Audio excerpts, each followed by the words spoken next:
1942 में Polish army में lieutenant रह चुके स्लैनवोमिर रमेश भारत आए और उन्होंने यहाँ आके एक ऐसा अजीब सा जीव देखा जिसका जिक्र उन्होंने अपनी किताब में किया। अपनी किताब द लॉन्ग वॉक में उन्होंने बताया कि वो भारत आके हिमालयस की तरफ चले गए क्योंकि वो अपने जीवन में कुछ नया एक्सपीरियंस करना चाहते थे। अपनी ट्रिप की शुरुआत में वो बहुत से पहाड़ों में घूमे, लेकिन इंसान, कुत्तों और भेड़ों के अलावा उन्हें कुछ नहीं मिला। एक दिन वो अपने ग्रुप के साथ पहाड़ से नीचे की तरफ उतर रहे थे तो कुछ मील दूर उन्हें दो अजीब से प्राणी दिखाई दिए। दूर से दिखने पे वो भालू की तरह दिख रहे थे। जब उन्होंने ध्यान दिया तो पाया कि वो इंसानों की तरह अपने दो पैर पे खड़े थे और उनका पूरा शरीर ऐसे लग रहा था जैसे फर से ढका हुआ हो। उस बर्फ में पेट भरने के ज्यादा ऑप्शंस नहीं होने के कारण हिमालय की उस पहाड़ी में जैसे ही कोई जानवर दिखा तो पूरे ग्रुप के लोगों के मन में एक ही ख्याल आया, खाना। उसके बाद वो सभी लोग उन जीवों की तरफ निकल पड़े। धीरे धीरे जैसे दूरियां कम हुई तो उन्होंने पाया कि ये कोई आम जानवर नहीं है क्योंकि दिखने में उसका साइज काफी बड़ा था। जब स्लैनवोमिर ने अपनी मिलिट्री स्किल से उसकी हाइट का अंदाजा लगाया तो उसे पता चला कि सामने खड़ा भालू लगभग 8 फुट का है। ये बात सुनते ही एक बार सभी का दिमाग फिर से टनका। वो लोग बहुत देर से उन्हें देख रहे थे तो दो बातें उनके मन में क्लियर हो गई। पहली कि ये कोई भालू नहीं है क्योंकि भालू का साइज इतना बड़ा नहीं होता, और दूसरी कि अगर ये भालू होता भी तो अपने पिछले पैरों पर इतनी देर तक खड़ा नहीं रह सकता। जब उन्होंने ध्यान से देखा तो पाया कि सामने खड़ा हुआ एक प्राणी दूसरे के कंपैरिजन में थोड़ा सा लंबा और मस्कुलर है। ऐसा लग रहा था कि जैसे एक मेल और एक फीमेल हो। दूर से ऑब्जर्व करने पर उनका फेस क्लियर नहीं दिख रहा था, लेकिन वो स्क्वायर टाइप था।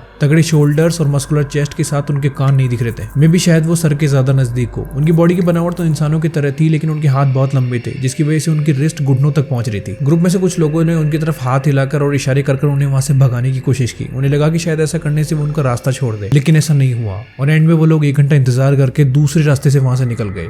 जब स्लैनवोमिर वहां से वापस आए तो उन्होंने पूरी तरह से रिसर्च की तो वो सारे फीचर्स सिर्फ एक ही जीव से मैच हुए जिसे हम हिम मानव या येती के नाम से जानते हैं। नेपाल के आसपास के लोगों ने कभी भी येती की प्रेजेंस को डिनाई नहीं किया। उल्टा वो तो श्योर है कि ऐसा कोई जीव है जो हमारे बीच एग्जिस्ट करता है, लेकिन वो उसका नाम भी नहीं लेना चाहते क्योंकि वो ऐसा मानते हैं कि येती का नाम लेने से भी कुछ ना कुछ अनहोनी हो जाती है। जो लोग येती के बारे में कुछ नहीं जानते, मैं उन्हें बता दूं कि वो एक ऐसा जीव है जो इंसान और बंदरों दोनों की क्वालिटीज रखता है और उसकी नॉर्मल हाइट 8 से 10 फीट होती है, जिसका पूरा शरीर फर से ढका हुआ होता है और वो नॉर्मली हिमालय रीजन्स में पाया जाता है। तिब्बत और आसपास के लोग येती को अपना पूर्वज मानते हैं। जैसा कि बताया जाता है कि इंसान बंदरों से इवॉल्व होते होते आज इस स्टेज पे आ गया, वैसे ही ये कुछ ऐसी स्पीसीज है जो इवोल्यूशन के प्रोसेस से दूर रह गई और आज भी उसी फॉर्म में है जिसमें इंसान हजारों साल पहले हुआ करता था। जब भी येती को देखा गया तो हिमालयन रीजन में देखा गया। नॉर्मली पूरे साल बर्फ रहने के कारण ऐसी किसी स्पीसीज का हायर एल्टीट्यूड्स में होना इम्पॉसिबल भी नहीं है। तिब्बतियंस के हिसाब से ये एक डिवाइन क्रिएचर है जो किसी का भी नुकसान नहीं पहुंचाना चाहता। वहीं दूसरी तरफ कुछ लोग इसे बहुत खतरनाक भी मानते हैं। जब स्लैनवोमिर की बुक पब्लिश हुई तो पूरी दुनिया में ये कहानी बहुत तेजी से फैल गई। अब ये कहानी कितनी सच है या कितनी झूठ ये तो कोई नहीं बता सकता। मई 2009 में एक Polish Second World War veteran Witold Glinski ने दावा किया कि ये पूरी कहानी सच है, लेकिन ये स्लैनवोमिर के साथ नहीं उनके साथ हुई है। एरिक शिप्टन जो कि एक लेजेंडरी माउंटेनियर है, उन्होंने भी दावा किया कि ये कहानी झूठी हो सकती है। एरिक शिप्टन वही इंसान है जिन्होंने येती के फुटप्रिंट्स को आइस एक्स से कंपेयर करके एक फोटो खींची थी जो उस वक्त बहुत फेमस हुई थी।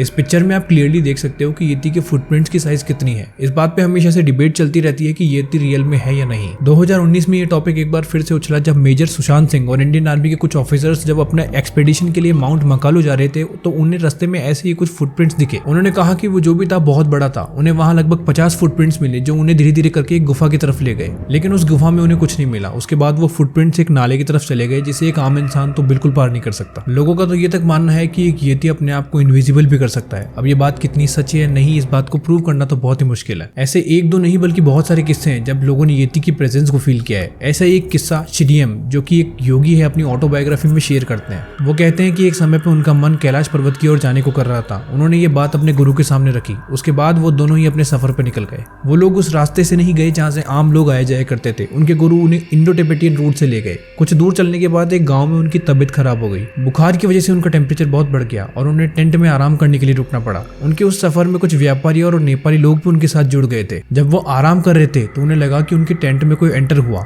अब लालटेन की धीमी रोशनी के कारण उन्हें ऐसा लग रहा था कि कोई इंसान खड़ा है जो बहुत तगड़ा है। वो कुछ आवाज भी निकाल रहा था। उसके आने से पूरे टेंट में एक अजीब सी गंध फैल गई जैसे कि किसी फर वाले जानवर में से आती हो। उसे देखकर श्रीयम इतना डर गए कि उनके गले से आवाज तक नहीं निकली। वो उनके पास आया और किसी चीज का एक छोटा सा टुकड़ा उनके मुंह में रख दिया। श्रीयम उसे निगल गए और वो वहां से चला गया। कुछ देर के बाद उनका बुखार भी उतर गया। बाद में जब श्रीयम ने अपने गुरु से पूछा तो उन्होंने बताया कि वो एक येती था और वो तुम्हें बचाने आया था। उसने जो तुम्हें दी वो एक जड़ी बूटी थी। श्रीयम को एक तरीके का माउंटेन फीवर हो गया था जो कि यूजुअली लोगों को 7 से 8 दिन में अपने साथ ले जाता है, लेकिन उस येती ने उनकी जान बचा ली। श्री एम कोई आम इंसान नहीं है, वो क्रिया योग के एक बहुत बड़े गुरु है जो आज भी अपने शिष्यों को स्पिरिचुअलिटी और योग के बारे में शिक्षाएं दे रहे हैं। वेस्ट तो येती की प्रेजेंस को नहीं मानता क्योंकि आज तक उसकी प्रेजेंस का उन्हें कुछ पुख्ता सबूत नहीं मिला, और जब तक वो उसे देख नहीं लेते वो उसे मानेंगे नहीं। बहुत बार वेस्ट से रिसर्चर्स आए और उन्होंने कुछ मोनेस्ट्रीज में से येती की स्कल और हैंड के सैंपल्स लेकर कुछ रिसर्च की, लेकिन एंड में उन्हें हमेशा निराशा ही मिली। अब ये बहुत अलग टॉपिक है क्योंकि रिसर्च बहुत सारी हुई है, और मैं अगर आपको उसके बारे में बताऊं तो ये वीडियो बहुत लंबी हो जाएगी। अगर आपको इस टॉपिक में ज्यादा इंटरेस्ट है तो यूट्यूब पे आपको बहुत सी डॉक्यूमेंट्रीज मिल जाएगी।